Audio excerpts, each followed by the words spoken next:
यथार्थ गीता का अध्याय 1। कुरुक्षेत्र के युद्ध स्थल में सैन्य निरीक्षण। धृतराष्ट्र उवाच। धर्मक्षेत्रे कुरुक्षेत्रे समवेतायुत्सवा मामका पांडवाश्च किं कुर्वत संयंज। धृतराष्ट्र उवाच मतलब राजा धृतराष्ट्र ने कहा, धर्म क्षेत्र यानी धर्म भूमि तीर्थ स्थल में, कुरुक्षेत्र यानी कुरुक्षेत्र नामक स्थान में, समवेता मतलब एकत्र, युयुत्सवा मतलब युद्ध करने की इच्छा से, मामका मतलब मेरे पक्ष पुत्रों, पांडवा मतलब पांडु के पुत्र ने, च मतलब तथा, ए मतलब निश्चय ही, किम मतलब क्या, अकुर्वत मतलब क्या, संजय मतलब हे संजय। धृतराष्ट्र ने कहा, हे संजय, धर्म भूमि कुरुक्षेत्र में युद्ध की ही इच्छा से एकत्र हुए मेरे तथा पांडवों के पुत्रों ने क्या किया। तात्पर्य भागवत गीता के बहुपठित आस्तिक विज्ञान है जो गीता महात्म्य सार रूप में दिया हुआ है। इसमें यह उल्लेख है कि मनुष्य को चाहिए कि वह श्री कृष्ण के भक्त ही सहायता से समीक्षण करते हुए भागवत गीता का अध्ययन करे और स्वार्थ प्रेरित व्याख्याओं के बिना उसे समझने का प्रयास करे। अर्जुन ने जिस प्रकार से साक्षात भगवान कृष्ण से गीता सुनी, उसका उपदेश ग्रहण किया, इसी प्रकार स्पष्ट अनुभूति का उदाहरण भागवत गीता में ही है। यदि उसी गुरु परंपरा से निजी स्वार्थ से प्रेरित हुए बिना किसी की भागवत गीता समझने की सौभाग्य प्राप्त हो तो वह समस्त वैदिक ज्ञात तथा विश्व के समस्त शास्त्रों के अध्ययन को पीछे छोड़ देता है। पाठक को भागवत गीता में न केवल अन्य शास्त्रों की सारी बातें मिलेगी, अपितु ऐसी बातें भी मिलेगी जो नियंत्र कहीं उपलब्ध नहीं है। यह गीता का विशिष्ट मानदंड है। स्वयं भगवान कृष्ण द्वारा साक्षात उच्चरित होने के कारण यह पूर्ण वास्तविक विज्ञान है। महाभारत में वर्णित धृतराष्ट्र तथा संजय की बातें इस महान दर्शन के मूल सिद्धांत का कार्य करती है। माना जाता है कि इस दर्शन की प्रस्तुति कुरुक्षेत्र के युद्ध स्थल में हुई है, जो वैदिक युग में पवित्र तीर्थ स्थल रहा है। इसका प्रवचन भगवान श्री कृष्ण ने मानव जाति के प्रथम प्रदर्शित हेतु तब किया जब इस लोक में स्वयं उपस्थित थे। धर्म क्षेत्र शब्द सार्थक है क्योंकि कुरुक्षेत्र का युद्ध स्थल में अर्जुन के पक्ष में श्रीमद् भागवत स्वयं उपस्थित थे। कौरवों के पिता धृतराष्ट्र अपने पुत्रों की विजय की संभावना के विषय में अत्यधिक संदिग्ध था। अंततः उसे संदेह के कारण उसने अपने सचिव से पूछा। उन्होंने क्या किया?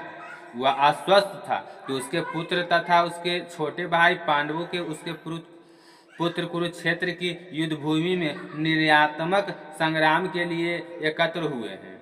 फिर भी उसका जिज्ञासा सार्थक है। वह नहीं चाहता था कि भाइयों में कोई समझौता हो। अंततः वह युद्ध भूमि में अपने पुत्रों की नियति भाग भावी के विषय में आश्वस्त होना चाहता था। चूंकि इस युद्ध में कुरुक्षेत्र में लड़ा जाना था, जिसका उल्लेख वेदों में स्वर्ग के निवासियों के लिए भी तीर्थ स्थल के रूप में हुआ है। अंततः धृतराष्ट्र अत्यंत भयभीत था कि इस पवित्र स्थल का युद्ध का परिणाम पर ना जाने कैसा प्रभाव पड़े। उसे भली भांति ज्ञात थी कि उनका प्रभाव अर्जुन तथा पांडवों के अन्य पुत्रों पर अत्यंत अनुकूल पड़ेगा, क्योंकि स्वभाव से वे सभी गुण्यात्मा थे। संजय श्री व्यास की शिष्य था। अंततः उनकी कृपा से संजय धृतराष्ट्र के कक्ष में बैठे बैठे कुरुक्षेत्र के युद्ध स्थल का दर्शन कर सकता था। इसलिए धृतराष्ट्र ने उस युद्ध स्थल की स्थिति के विषय में पूछा। पांडव तथा धृतराष्ट्र के पुत्र दोनों ही एक वंश से संबंधित थे, किंतु यह पर धृतराष्ट्र के बाकी के उसके मनोभाव प्रकट होते हैं। उसने जानबूझकर अपने पुत्रों को कुरु कहा और पांडवों के पुत्रों का वंश के उत्तराधिकारी से मिलकर विलग कर दिया। इस तरह पांडु के पुत्रों अर्थात अपने भतीजे के साथ धृतराष्ट्र की विशिष्ट मना स्थिति समझी जा सकती है। जिस प्रकार धान के खेत में अवांछित पौधों की उखाड़ दिया जाता है, उसी प्रकार इस कथ के आरंभ में से ऐसी आशा की जाती है कि जहाँ धर्म के पिता श्री कृष्ण उपस्थित हो, वहाँ पर कुरुक्षेत्र रूपी खेत में दुर्योधन आदि धृतराष्ट्र के पुत्र रूपी अवांछित पौधों को समूल नष्ट करके युधिष्ठिर आदि नितांत धार्मिक पुरुषों की स्थापना की जाएगी। यह धर्म क्षेत्र तथा कुरुक्षेत्र शब्दों की उनकी ऐतिहासिक तथा वैदिक महत्ता का अतिरिक्त यही सार्थकता है। संजय उवाच धृतराष्ट्रता तु पांडवानिका व्योका दुर्योधनस्ता आचार्य मुंडसंडमय राजा वचनम ब्रवीता। संजय उवाच मतलब संजय ने कहा, दृष्टा मतलब देख कर, तू मतलब लेकिन, पांडव मतलब उनकी और की सेना को, व्यूढ़म मतलब व्यूढ़ रचना को, दुर्योधन मतलब राजा दुर्योधन ने, तदा मतलब उस समय।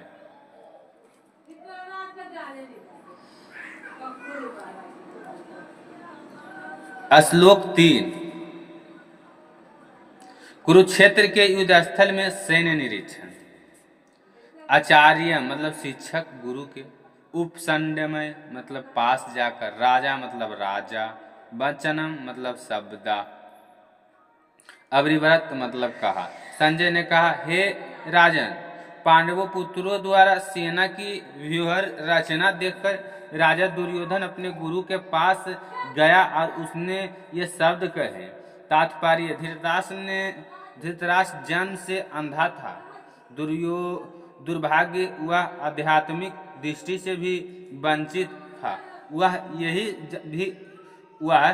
यह भी जानता था कि उसी के समान उसके पुत्र धर्म के मामले में अंधे हैं, और उसे विश्वास था कि वे पांडवों के साथ कभी भी समझौता नहीं कर पाएंगे, क्योंकि पांचों पांडवों जन्म से ही पवित्र थे।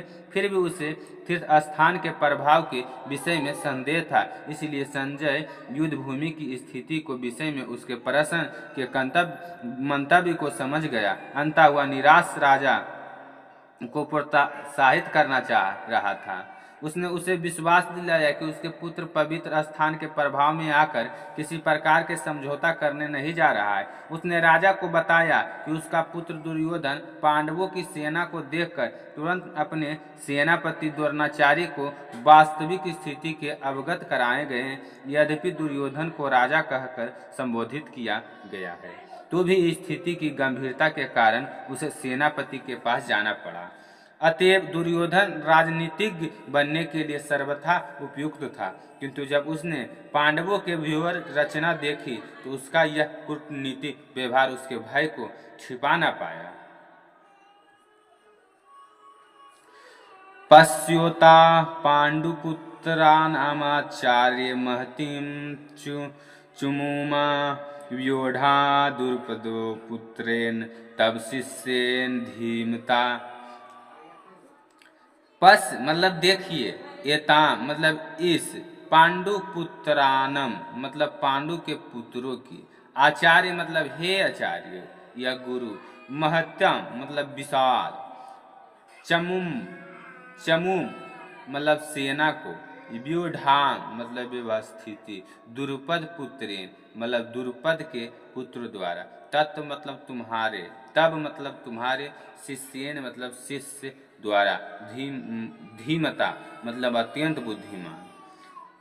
हे आचार्य, पांडव पुत्रों की विशाल सेना को देखें, जिसे आपके बुद्धिमान शिष्य द्रुपद के पुत्र ने इतने कौशल से व्यवस्थित किया है। तात्पर्य, परम परजनीतिज्ञ दुर्योधन महान ब्राह्मण के सेनापति द्रोणाचार्य के दोषों की इंगित करना चाहता था।